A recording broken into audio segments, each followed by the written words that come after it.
हाँ जी, हिंदुस्तान की माइयों को पगे लागू जय श्री कृष्णा। मैं बोल रही हूँ बड़ौदा सवाई माधोपुर से, श्योपुर से, उनियारा से, हाजी शबनम नायक की चेला, हाजी शबनम नायक के देश दैयार से। देखो माइयों, आज मेरे उनियारा वाली मेरी पूजा नायक मेरा गुरु भाई है, उसको मेरे मालकों के हाथ की बसी हुई है वो। हाँ, आज उसको बसे हुए 30-35 साल हो गए उसको, ठीक है ना, बुढ़ा हो गया वो। उसके माथे से लेके गांड में सफेद बाल आ गए मांगते खाते, ठीक है ना। उसके बाद जो नायक बन के बैठे अगल बगल में, ओ माँ, वो कर रहे हैं हमारे साथ दादागिरी, ठीक है। वो कर रहे हैं हमसे धांधलियाँ हैं। हमारी गलियों में ढोल के अलग लगा रखी है मेरी पूजा की, पूरे ठेठ मेरे माधोपुर, ठेठ मेरे सवाई माधोपुर से 20 किलोमीटर चौथ का बरवाड़ा रह जाता है, ठेठ वहाँ पहुँच गए ये लोग आज। ठेठ वहाँ पहुँच गए, मेरे सवाई माधोपुर से 20 किलोमीटर रह गया खाली। अब सवाई माधोपुर में घुसने में इनको कुछ ज़्यादा टाइम नहीं लगेगा, ठीक है ना। तो मैं तो कह रही हूँ कि माइयों मालको खूब मांगो, एक काम करो सवाई माधोपुर भी मांग लो आके, इसमें भी ढोलक लगा दो। और हमको बताते जाना, और हम हिजड़े किसके हैं ना, हम क्या, हम दादा जमाल जी के हिजड़े नहीं है ना, हम दादा जमाल जी की लोगड़ी में नहीं आते।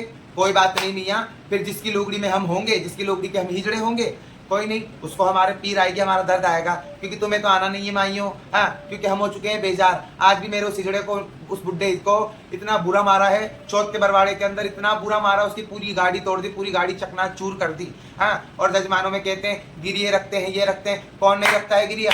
अच्छी अच्छी धुरंधर, अच्छी अच्छी धुरंधर माइया, वो भी गिरिये रखती है। हाँ, तो जजमान में क्या इस तरीके की कच्ची पक्की करते हैं क्या हम, कि गिरिया रखती है, ये गंवार रखती है, लुगाई बच्चे वाली कोई वो अकेले तो है नहीं हिंदुस्तान में, जाने कितनी माइयाँ हैं। तब फिर पर ये माई मोलियों का पर्दा है कि माई मोलियों का चोला जड़ने के बाद उस वो कलाम उड़ जाता है, माई मोलियों का पर्दा ढाक लेता है, लेकिन ये माइयाँ तो बिल्कुल उजागर करने पे आ रही है। तो जो भी माइयाँ ये हमारी गलियों में खैर गल्ला करवा रही हैं, मैं उनसे कह रही हूँ कि समझ जाओ और संभल जाओ, नहीं तो फिर कुछ ऐसा होगा माइयों कि न सोचने और समझने किसी काबिल न तो आप रहोगे, और न कुछ वक्त बचेगा कुछ करने के लिए। कुछ ऐसा कदम हम उठा जाएंगे, ठीक है ना, कि फिर बस सांप निकल जाएगा, सांप की रींगटी पीटते रहना और कुछ नहीं माँ। तो हाथ जोड़ की विनती मेरी मारवाड़ की माइयों से और शौकनों से, और अगर तुम्हें मारवाड़ की माइयों को अगर हमें मिटाना ही है तो एक काम करो, हमें जड़ पेड़ से ही मिटा दो।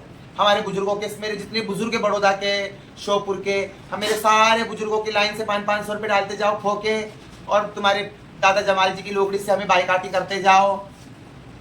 फिर वो बात की बातें बाद में देखी जाएगी। इतना किसी को मजबूर करते हैं क्या? इतना मजबूर नहीं करना है किसी को, ठीक है ना। ये दादागिरी धांधली मुझे पता है, जो ये खेल कर रही है ना खैर गल्ले का, वो अपने आप को बहुत बड़ा दादा समझती है, अपने आप को बहुत बड़ा गुंडा समझती है, वो सोचती कि मेरे जैसा कोई है ही नहीं गुंडा। लेकिन एक चीज याद रखना जी, शेर को सवा शेर मिल जाता है। क्या? शेर को सवा शेर मिल जाता है। इस गलत फहमी में मत रहना, इस गलत फहमी में आप मत रहना। कोई आपसे बड़ा चौड़ा आपको मिल गया ना तो भगते नजर आओगे।